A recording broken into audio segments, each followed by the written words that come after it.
warahmatullahi wabarakatuh. Jumpa lagi dengan saya Diego Nardianto dalam acara Ngobrol Santai di Studio TV Alfusa. Sudah hadir di Studio TV Alfusa bintang tamu pada kesempatan kali ini Ustadz Milenial, Ustadz yang terkenal dengan suara merdunya. Siapa lagi kalau bukan Ustadz Yasbahun. Selamat pagi Pak Ustadz. Selamat pagi Pak Nardi. Bagaimana kabarnya ini Pak Ustadz? Alhamdulillah sehat. Alhamdulillah sehat. Sedang melakukan kegiatan apa ini? Kesibukan saat ini? Ini sedang mempersiapkan untuk pemberangkatan santri baru, Pak. Pemberangkatan santri baru. Yang banin ya? Nggih. Untuk yang banan kan sudah berjalan. Nggih. Kira-kira dalam menyiapkan atau prepare untuk pemberangkatan itu seberapa rumitnya? Tidak rumit sih Pak, karena sudah biasa menangani hal yang seperti itu. Oh gitu.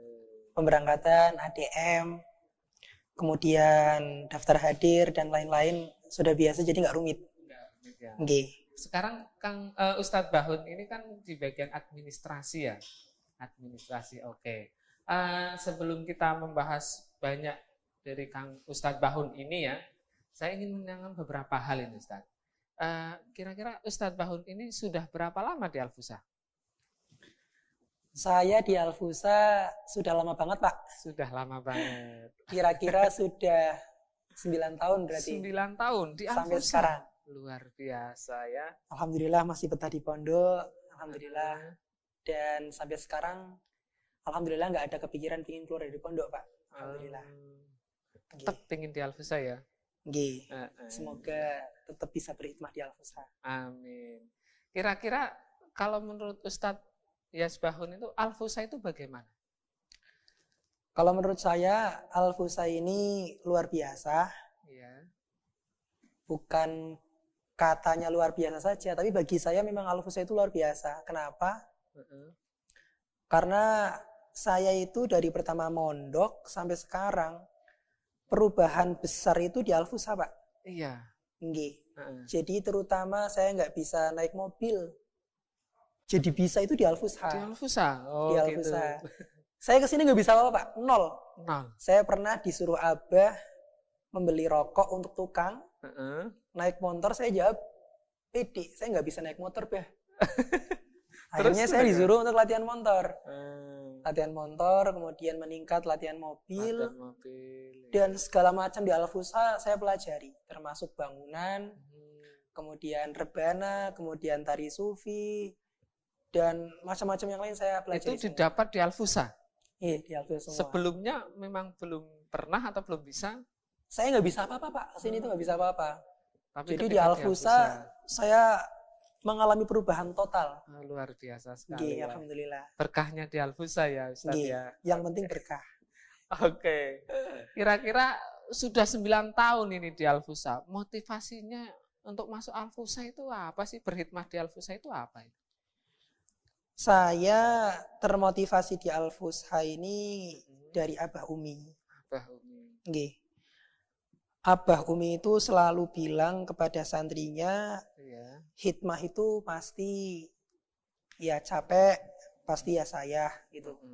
Makanya kalau semisal siap hikmah ya siap saya, siap capek gitu. Capek, ya. Saya selalu mendengarkan dakwah Abah seperti itu. Jadi ketika saya capek hikmah ya biasa. Itu yang membuat saya termotivasi berhikmah di Alfusa. Seperti itu. Nggih. Oke, mulia ya, sungguh luar biasa ini. Oke, suka dukanya di Alfusa ada enggak ini? Sukanya banyak pasti, kalau dukanya? Dukanya banyak juga Pak. Banyak juga. Terkadang saya juga berinteraksi dengan wali santri. Iya. Terkadang ada yang nggak cocok dengan saya kadang sedikit kecewa gitu. Tapi saya kembali lagi karena memang terkadang wali santri itu nggak sepemikiran dengan pengurus gitu. Iya. Pengurus pengennya seperti ini, wali santri pengennya seperti ini. Jadi nggak tepung, akhirnya wali santri kecewa, saya juga kecewa karena nggak tepung ya. Nah itu untuk menghadapi hal-hal yang nggak tepung itu solusinya bagaimana itu? Kalau saya biasanya sering bertanya dengan senior saya Pak, seperti Pak Liza, Pak Albab itu. Kalau misal saya nggak bisa mecahin problem itu, Saya tanya kepada Pak Lizam atau Pak Albab atau Pak Eko. Berarti Beliau senior saya. Gitu ya. Nggih, karena saya di sini junior termasuknya, Pak. Junior tapi 9 tahun ya. Junior 9 tahun. Junior 9 tahun dan belum bisa apa-apa, Pak, di sini saya. Belum bisa apa-apa katanya ya. Padahal wah, udah luar biasa ini ya Ustadz Bahun di sini. Nah, selain tadi tidak ada, misal tidak klop dengan wali santri, kira-kira apa lagi tuh yang berkaitan dukanya itu?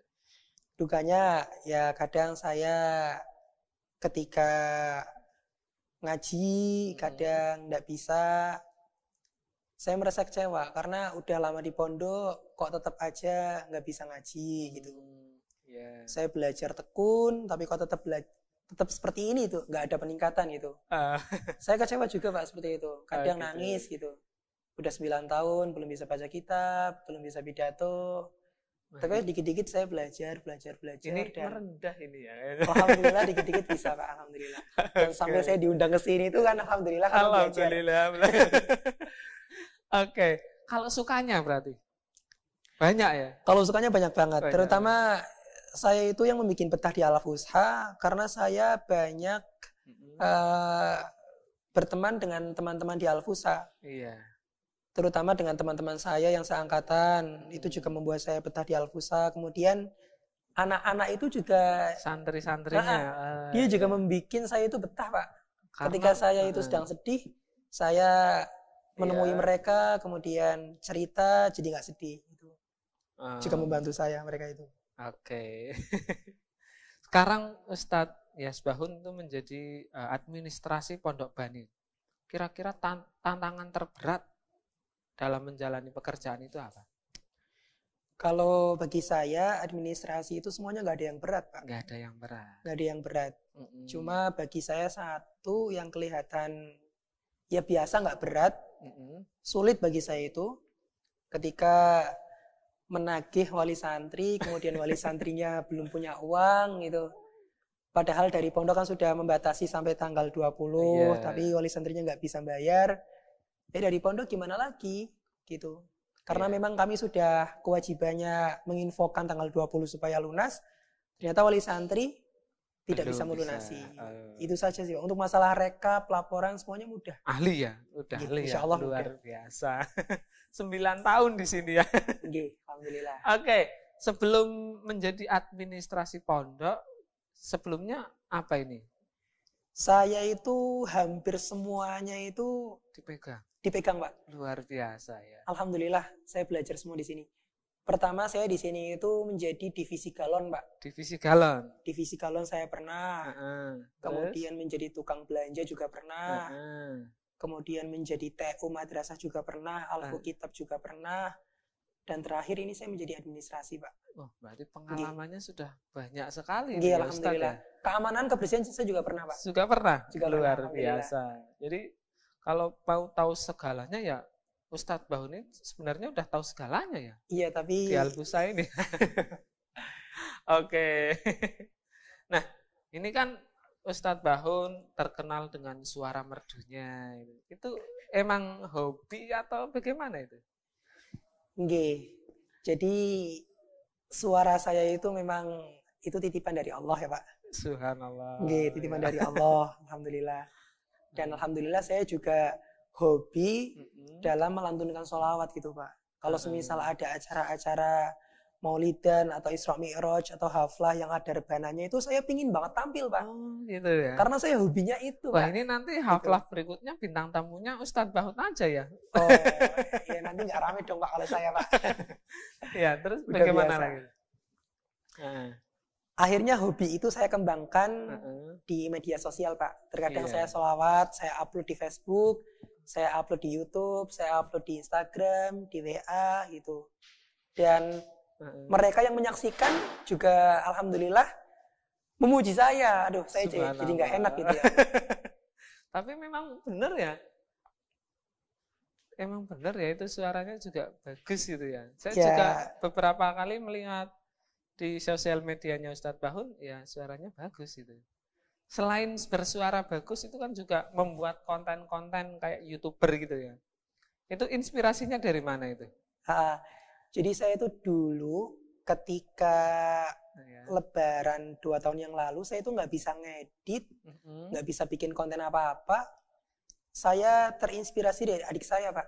Oh, adiknya? Adik saya itu bisa ngedit, bisa bikin korel. Ya intinya dalam bidang multimedia. Multimedia. Ahli, Pak. Ahli. Saya minta diajarin untuk ngedit-ngedit video gitu, karena saya itu sukanya ceramah, memberikan pesan-pesan walaupun itu nggak bagus, walaupun itu nggak berguna. Saya kembangkan itu. Akhirnya ketika ada KineMaster, saya latihan ngedit. Ya alhamdulillah jadi kelihatan bagus ketika berpidato di depan orang banyak gitu, Pak. Seperti itu. Lebih tertata gitu ketika ada editan itu, Pak. Itu belajar editing itu berapa lama ini, Ustaz?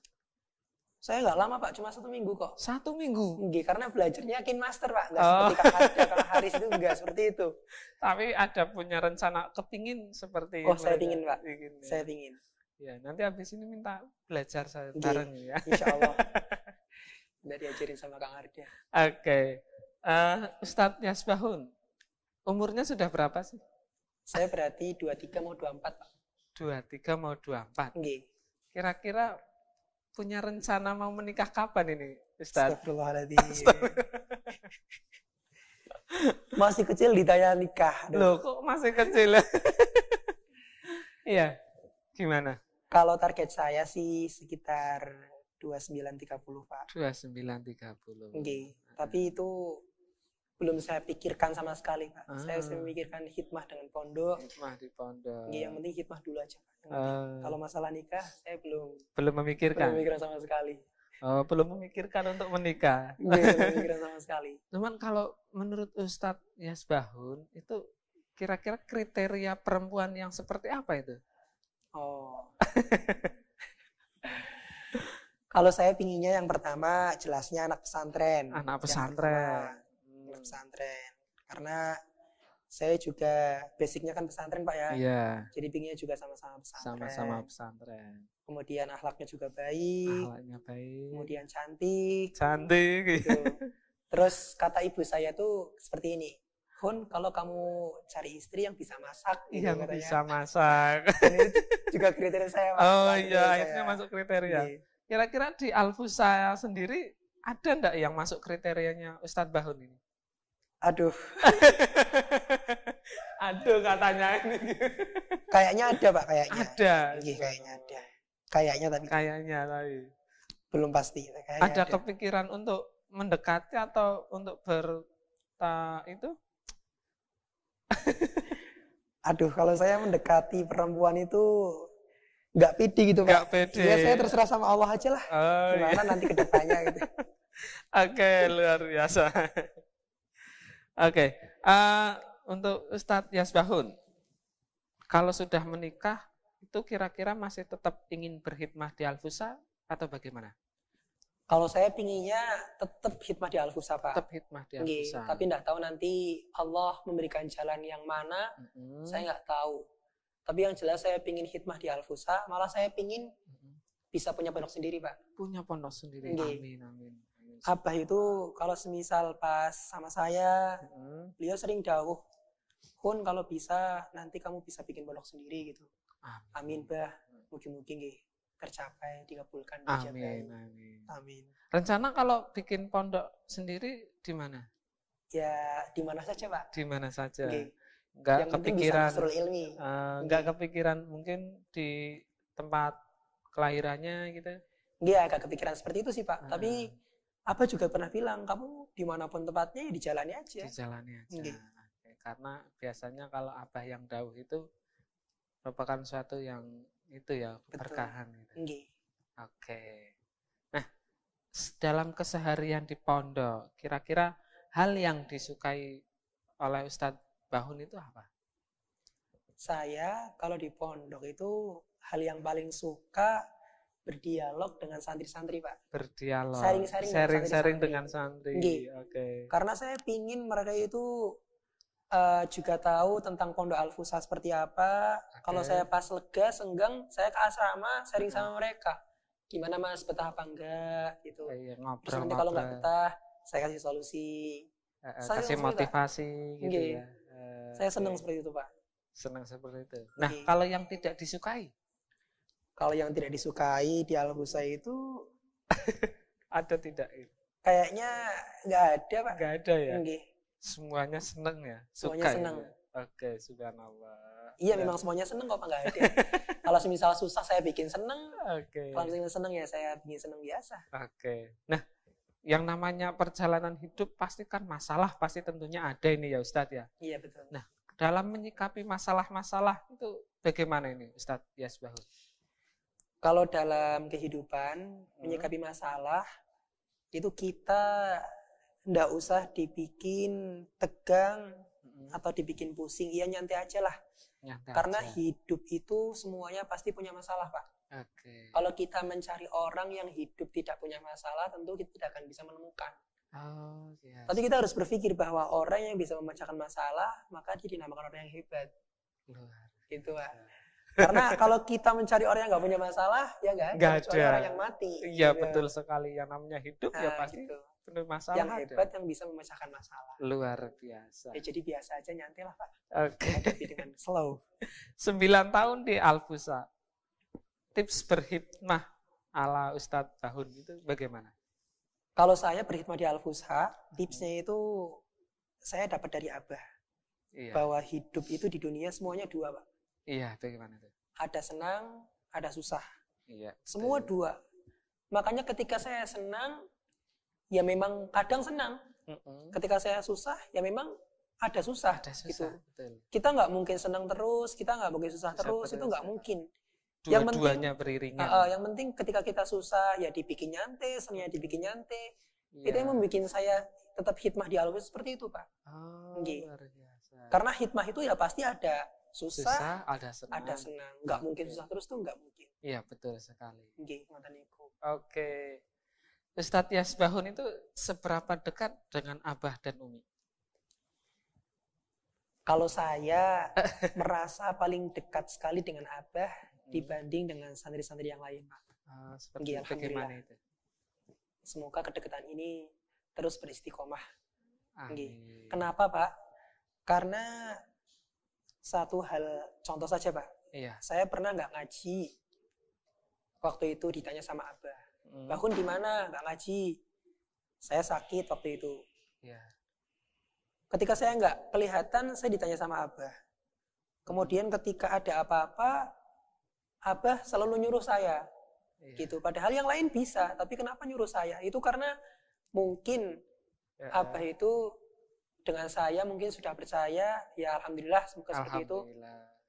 Dan saya juga merasa dekat sama Abah banget gitu, Pak. Jadi kalau apa-apa itu Abah sering nyuruh saya sama Abah. Dan saya senang seperti itu, Pak. Kalau dalam sehari-hari gitu kan, dan sekarang ini ya, hal yang ingin dicapai dalam waktu dekat itu apa? Kalau saya, hal yang paling dekat dicapai, saya itu pingin membuat konten ceramah yang banyak viewernya, yang banyak subscribe-nya. Tapi itu belum tercapai, Pak. Belum tercapai. Berarti karena saya itu kalau ceramah, ya seneng gitu. Tapi ternyata subscribe-nya sedikit. Gitu. Viewernya sedikit. Gitu, nah, nanti bisa minta bantuan sama Kang ini. Iya, ini saya habis ini saya minta bantuan ini. Untuk menambah subscribe dan viewers gitu ya. Jadi itu ya. Yang lainnya enggak ada. Mungkin itu saja, Pak. Mungkin itu. Nah, ini kan yang namanya Pondok Al-Husa itu kan ada banin, ada banat gitu ya. Di sini Ustadz Yasbahun sebagai administrasi banin. Betul. Kira-kira kalau dalam berkoordinasi dengan administrasi banat itu apa, ada kendala atau bagaimana? Kalau administrasi banat dengan kami itu kan kalau laporan sama Umi kan mesti bareng. Iya. Gitu. Nah, itu untuk menyamakannya itu. Kalau ada kendala biasanya dari banat ketika ada informasi tidak diinfokan ke banin. Atau sebaliknya, dari banin tidak diinfokan ke banat. Biasanya kendalanya seperti itu. Dari banat kadang menginfokan lebih dulu, banin Belum. Kadang banin lebih dulu, banat belum. Nah itu yang jadi wali santri akhirnya itu ya. Akhirnya seperti itu. Akhirnya kita ketika mau menginfokan wali santri masalah ADM ya harus bareng. Harus bareng. Karena memang satu kesatuan Al-Fusa gitu ya. Kesatuan Al-Fusa. Oke. Pernah merasa jengkel dalam hal apa ini? Jengkel, marah gitu. Itu dalam hal apa kira-kira? Kalau masalah ADM, saya pernah marah itu gara-gara wali santri itu melimpahkan problemnya kepada pondok, Pak. Contohnya? Dalam contoh seperti ini. Ngapunten, mereka tidak bisa membayar administrasi pondok. Dengan alasan, saya nggak punya uang, kerjaan saya lagi nggak bagus, kemudian seperti itu dilimpahkan ke saya. Ustadz, ngapunten, ini saya belum bisa membayar administrasi dikarenakan pekerjaannya masih sulit gitu. Itu kan seperti melimpahkan problemnya wali santri ke pondok. Iya. Harusnya seperti itu kan nggak usah diutarakan ke saya. Iya, betul. Karena mereka kewajibannya membayar, bukan mengutarakan problemnya. Kadang saya curhat seperti itu juga. Dicurhati ya. Kadang saya juga nggak pas gitu sama wali santri. Oke. Terus yang lainnya? Ya mungkin itu saja, Pak. Itu saja ya yang bikin jengkel kadang. Yang lain sih enggak. Nyantai saya kalau ngadepin nyantai ya. Oke. Nah, ini dari Ustadz Yasbahun kira-kira ada enggak yang ingin disampaikan kepada orang tua di rumah? Oh, ada. Ya. Terutama ibu saya di rumah. Doakan saya terus ya, Bu. Doakan saya terus karena saya yakin doa ibu ini pasti diijabahi, Pak. Iya. Saya seperti ini, betah di pondok 9 tahun, tidak ada lain, pasti juga doa dari seorang ibu. Iya. Saya kalau pulang ke rumah, pasti bilang sama ibu saya, Bu, doakan saya, supaya saya jadi orang yang sukses, bisa membahagiakan ibu di rumah. Gitu. Oh pasti, Hun, saya doakan seperti itu. Dan semoga ibu saya di rumah sehat. Amin. Rezekinya dilancarkan sama Allah. Amin. Udah itu aja, Pak, untuk ibu saya. Luar biasa. Nah, kalau tadi untuk orang tua di rumah, sekarang untuk Abah Umi. Kalau untuk Abah Umi, saya mengucapkan terima kasih sudah mendidik saya dari pertama saya di Al-Fusa sampai sekarang. Dan saya meminta kepada Abah Umi supaya saya itu diakui menjadi santrinya gitu. Saya pingin banget saya tidak cuma menjadi santri biasa, tapi santri yang benar-benar diakui dalam hatinya Abah sama Umi. Subhanallah. Amin. Luar biasa. Karena kalau saya diakui, saya senang banget, Pak. Iya. Jadi saya nggak sia-sia merok di sini karena diakui sama pengasuhnya. Iya. Dan semoga Pak Umi juga sabar mendidik saya. Kadang saya menjengkelkan orangnya itu, Pak. Ya tetap Abah Umi semoga sabar dengan saya. Itu. Oke. Kalau tadi untuk Abah Umi ya, sekarang untuk Al-Fusa ke depan bagaimana? Kalau untuk Al-Fusa ini sebenarnya sistemnya itu udah luar biasa banget, Pak. Sistemnya udah luar biasa banget. Iya, bagi saya Al-Fusa itu nggak usah ditambah sistem yang baru lagi. Karena dengan adanya sistem yang seperti ini luar biasanya itu tinggal kita istiqomah menjalankannya saja, Pak. Ya, itu akan mengembangkan Pondok Al-Fusa. Oke. Karena kalau ditambah kasihan anak-anaknya. Mereka dari pagi sampai tidur lagi, kegiatannya udah full. Ditambah ada program lagi. Karena bagi saya Al-Fusa itu semuanya program bagus semua, Pak. Tinggal yang menjalankan saja, itu dijalankan dengan istiqomah. Oke, luar biasa. Oke, terima kasih Ustadz Yasbahun sudah berkenan hadir di studio TV Al-Fusa, sudah menjadi narasumber di kami ya. Oke, sama-sama, Pak. Oke, sudah berakhir ya perbincangan kami dengan Ustadz Yasbahun, Ustadz Milenial Al-Fusa. Amin. Amin. Oke, demikian acara ngobrol santai pada kesempatan kali ini. Saya selaku pembawa acara dan seluruh kerabat kerja yang bertugas mengucapkan terima kasih. Wassalamualaikum warahmatullahi wabarakatuh.